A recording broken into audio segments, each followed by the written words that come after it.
Next, going back to the Beast Castle with Beauty and the Beast, the Haunted Castle. "Oh, Mama," Chip wailed as his mother, Mrs. Potts, ran in the water in the sink. "Why do I have to take a bath?" Now, Chip," Mrs. Potts said as she gave Chip a good scrubbing with a sponge. "You want to look your best for your birthday tomorrow, don't you?" "I guess so," Chip giggled. "That tickles," he said as Mrs. Potts patted it dry with a towel. "All right, we're all done," Mrs. Potts said. "Look, Belle," Chip cried as Belle walked into the kitchen. "I'm as clean as a whistle." Belle laughed. "You look very nice," she said. "Are you excited about your birthday tomorrow?" "Am I?" Chip cried happily. "Mama says we'll play lots of games. Isn't that right, Mama?" Mrs. Potts nodded. "That's right, Chip," she said. "Do you think I'll have a birthday cake, too?" Chip asked Belle. "Well, I don't know," Belle said, winking at Mrs. Potts. "I guess you'll just have to wait and see." Just then, Chip yawned.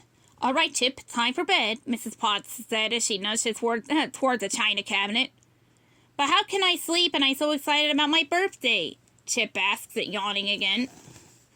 "Oh, I think you'll manage," Mrs. Potts said as she gave him a quick kiss. "Good night." "Good night. No, good night, Chip," Belle said. "Good night," Chip said. His eyelids were very droopy. In another minute, he was fast asleep.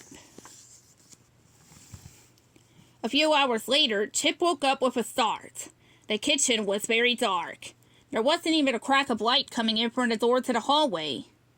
Everyone must be asleep, Chip thought. He blinked sleepily. Suddenly, he heard a long, slow creak, and then the rattle of metal. It must be coming from the silverware drawer, thought Chip. "Who's there?" Chip whispered into the darkness, but nobody answered. Then the noise stopped, but soon it started again.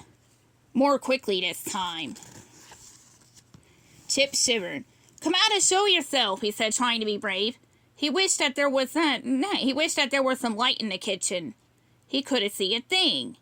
Suddenly the drawer closed with a bang. Then Chip heard footsteps and the low click of the door closing. "I better go see who it is," Chip said as he jumped out of the china cabinet. "What if it's a ghost or a monster?" "I'll go warn Mama and Belle, and they'll wake the beast." Chip was pretty sure the beast could scare away any ghost or monster that got into the castle, as long as someone warned him in time. Carefully, Chip climbed down from the table and hopped into the hall. Now, someone had forgotten to close the curtains, and the light of the moon shone into the hallway. But Chip still couldn't see very well. Suddenly, a floorboard squeaked. Chip ducked behind some draperies. Then Chip heard voices. "I got them," a voice whispered. "Good, let's go," another voice said. "The others are waiting." Others? Chip thought. Could the house be full of ghosts and monsters? Chip was scared. Sure enough, the floorboards above Chip's head let out a low squeak. The ghosts and monsters were everywhere. Thud, thud, thud. The creatures were making their way up the stairs. Chip peeked out from behind the curtains to see what they looked like. But it was still too dark. Chip couldn't see very well. If Chip wanted to get a better look at the creatures, then he was going to have to follow them up the stairs. The little teacup hopped up the stairs quietly. When he reached the second floor, he stopped. Along the wall, Chip saw a long shadow. It must be one of the monsters, he thought. It was enormous and had a large bumpy head and sharp claws. It was even more frightening than the beast. Finally, the shadow of the monster disappeared into a room.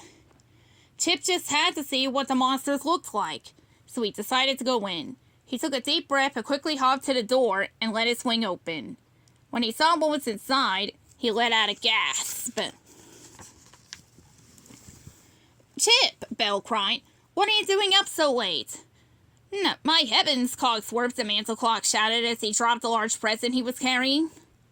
"We haven't even finished decorating for your surprise birthday party yet." "Surprise party?" Chip asked. You mean there are no ghosts or monsters?" "Goodness, no," said Lumiere in the candelabrum. "Why were you in the kitchen?" Chip asked. Cogsworth held up a pair of scissors. "We needed these from the silverware drawer," he explained, "to cut the streamers." Belle laughed. Well, she said, I guess this really was a surprise. Chip grinned. He was glad that the surprise had turned out to be a party and not a bunch of ghosts and monsters. Thanks, everyone, he said happily. It's the best birthday surprise ever. The end.